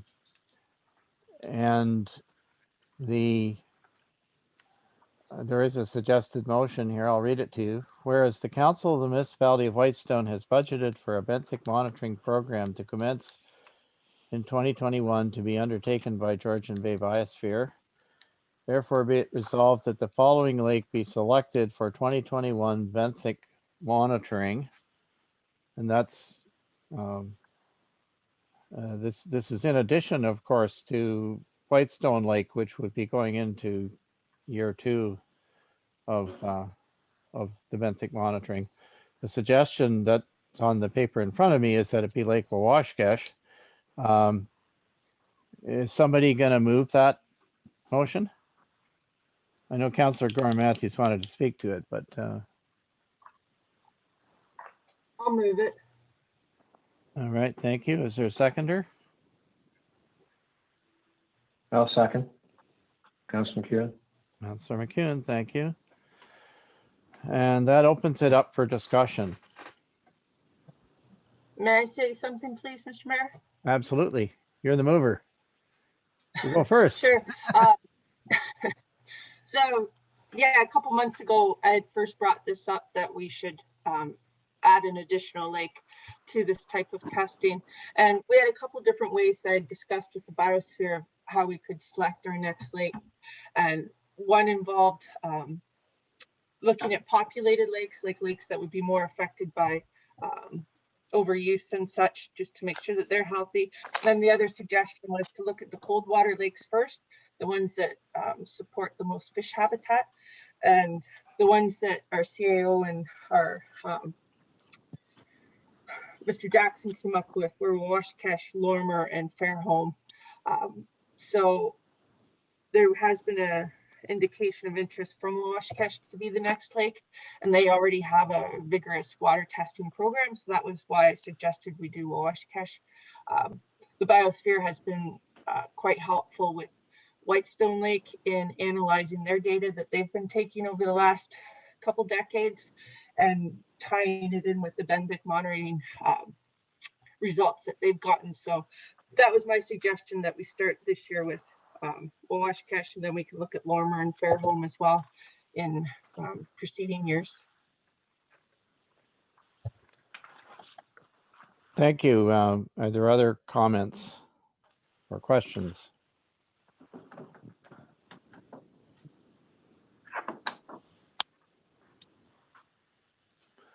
Okay.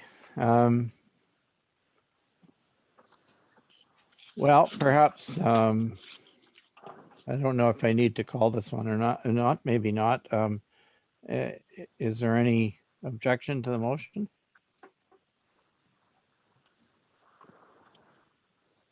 All right. We'll declare it carried as read. Thank you. This next one, 16.3, was a proposed motion that came from some of the other municipalities in West Prairie Sound. And basically it has to do with availability of vaccine and essentially asking, you read down to the end of it, asking that vaccine allocation be prioritized to public health unit regions that are still in phase 1, which happens to be ours, to enable them to catch up to those regions in Southern Ontario and Ottawa. Which, by the way, is 100% right, because Ottawa is still in phase 1. But anyway, by the time they get this, it won't be, I'm guessing. So anyway, this is, I'll read the motion for those of you who might not have it in front of you. At least the proposed motion. Whereas the Council of the Municipality of Whitestone is within the district of the North Bay,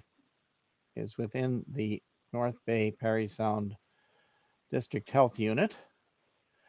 And whereas the health unit received its first allocation of vaccine more than a month and a half later than Southern Ontario and Ottawa health regions, and whereas vaccine allocation for the health unit has not increased over time to compensate for the delay in provision of the first vaccine allocation, and whereas COVID-19 transmission rates in Northern Ontario, as evidenced by the effective reproduction numbers, that is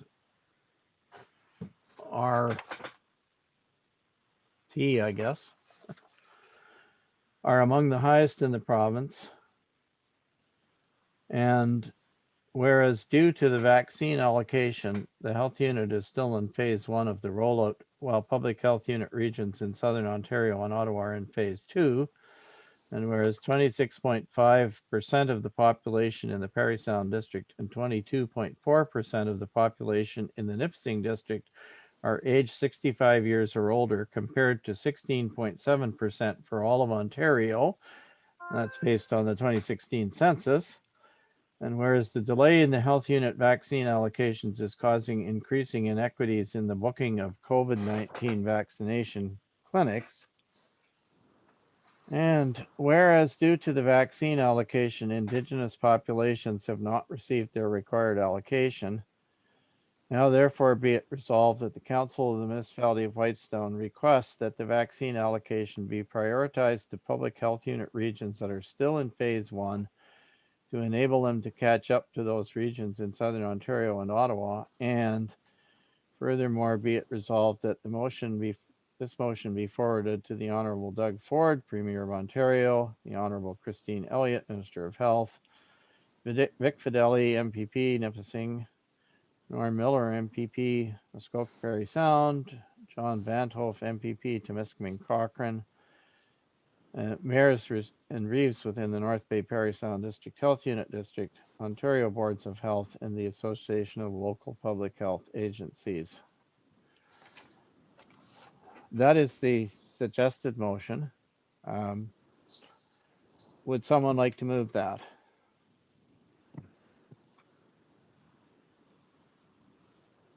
I'll move that. Councillor Gorham Matthews moves. Is there a seconder? I'll second, Councillor Woods. Okay, thank you. It's open for discussion.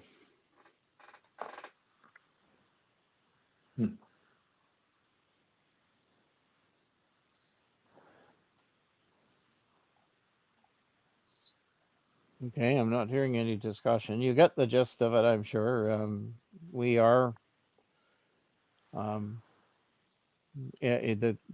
basic premise of it is, I think, is true. We're behind Southern Ontario.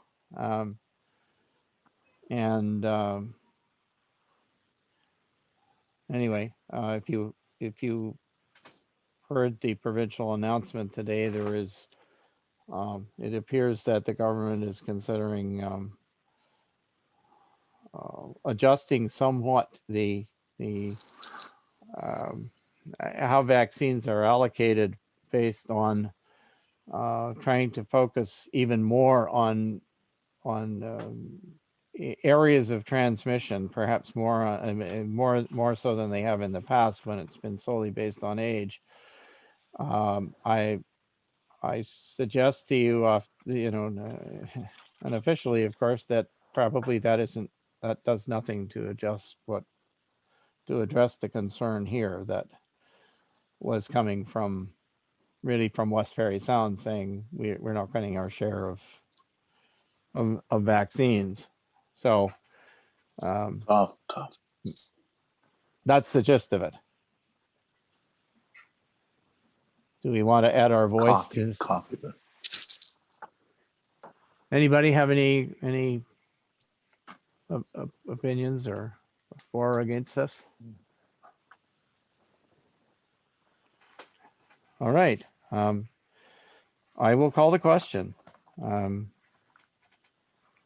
Is anyone opposed to this motion?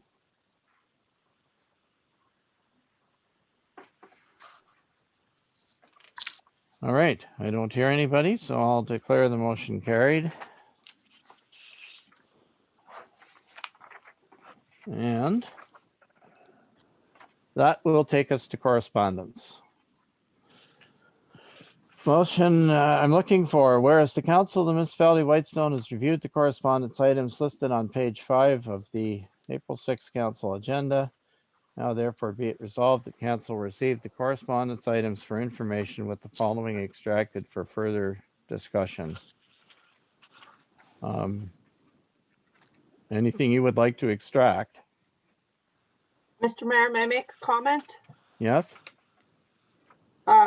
Our fire chief has pointed out that E and F are actually the same letter, and the letter F, the Emergency Management Ontario report, is actually missing from correspondence. Yes, you are correct, and I'm sorry, I should have mentioned that. I'll ask our CAO clerk, is it possible for you to put that letter up on the screen so we can see it? Yes, it is, Mr. Mayor. I can do that right now if you like, or Sure, go okay. ahead, just so people can see what it says, so they just know whether they want to extract it or not for discussion.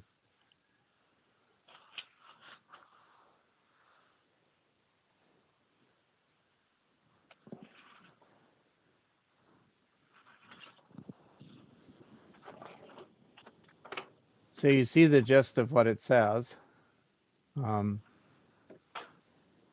They're basically saying we achieved compliance in 2020 with the with after they reviewed the documentation that was submitted by our CEMC. They're saying we are in compliance.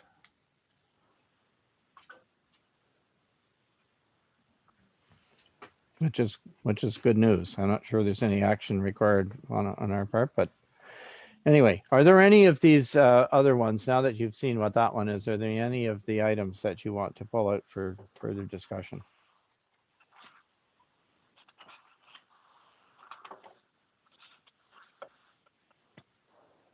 All right, I will record that there were none extracted. Could I get a mover and seconder for the motion, please, with none to be discussed or acted upon further? I'll move, Councilor McEwen. Thank you. Seconded by? I'll second. Thank you, Councilor Gore Matthews. Any opposed to that motion? It's carried, and there are no matters arising from correspondence. Are there any councillor items? Mr. Mayor, Councillor Gorman Matthews had her hand up first, so Oh, sorry. go ahead. I just wanted to give an update. I'm sure the councilors saw that we had a rec activity on Saturday with the Easter Bunny, going around in a socially distanced manner to all the kids' homes that wanted to sign up, and they were able to visit 32 kids, and the Easter Bunny waved to them all and threw some candy out on the lawns for all the kids to collect. So it was a good morning for the Easter Bunny, and everyone had a good time with that activity that we're able to offer for Easter when we can't do our regular activities. So thank you for everyone for supporting rec in that activity. Okay, thank you for that. What else do we have? Mr. Mayor, Councillor Woods. Go ahead. Just one quick one. A few meetings ago, we were talking about the bottle shed at York Street. I think Councillor Lamb brought it up, and how much, how unorganized, let's say, it looked. And I had suggested that maybe we could use the bins that we had down there. Our CEO said she thought they had went to the scrapyard. I was in there today, and I noticed that the bottle shed really doesn't look good at all. I had a couple of people call me about it, actually, over the Easter weekend. The one bin that I was talking about, it actually is still there. It hasn't been taken out. I was just wondering if maybe, so that the bottles aren't strewn out and hanging out the front of it, maybe we could stuff it in that old bin that we don't use for anything. Okay, well, thank you for the comment. I spoke just before the weekend to Rebecca Green, who looks after that. It was in charge of the group of people who look after that particular bottle shed, and drew the same thing to her attention. She did advise me that the problems with returning the way that the bottles that are sorted the way they normally do are still persisting. Most of them end up going to Magnetawan, to the Home Hardware in Magnetawan, where they have some large trailers that the Brewers Retail uses to take the bottles away. And normally speaking, they would be able to take trailer loads of bottles at once, but they're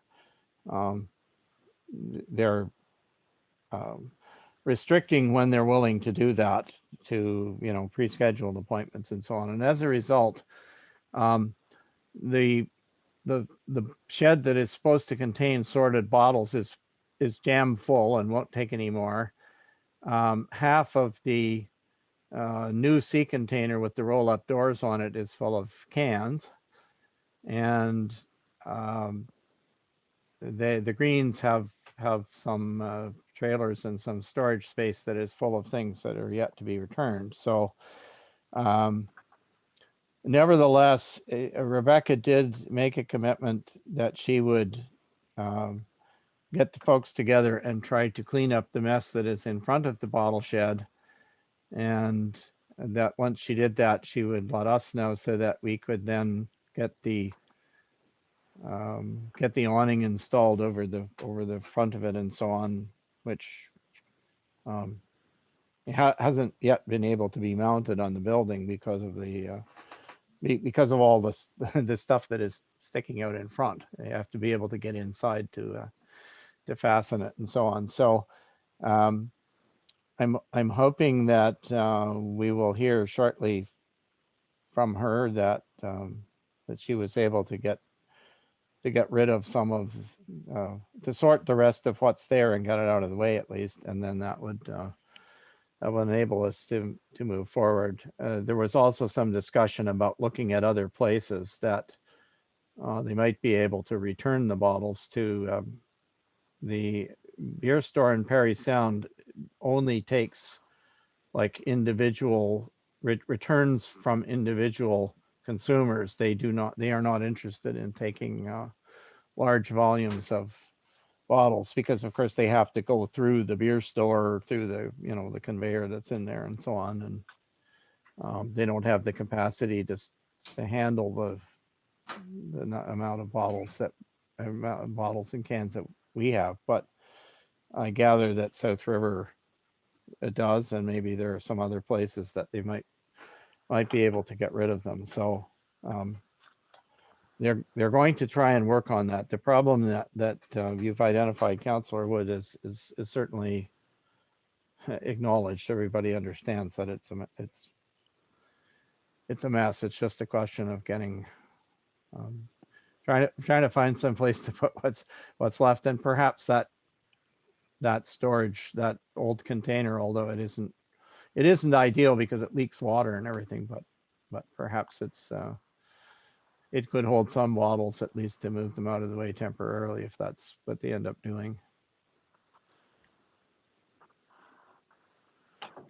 Okay, anything else about any other councillor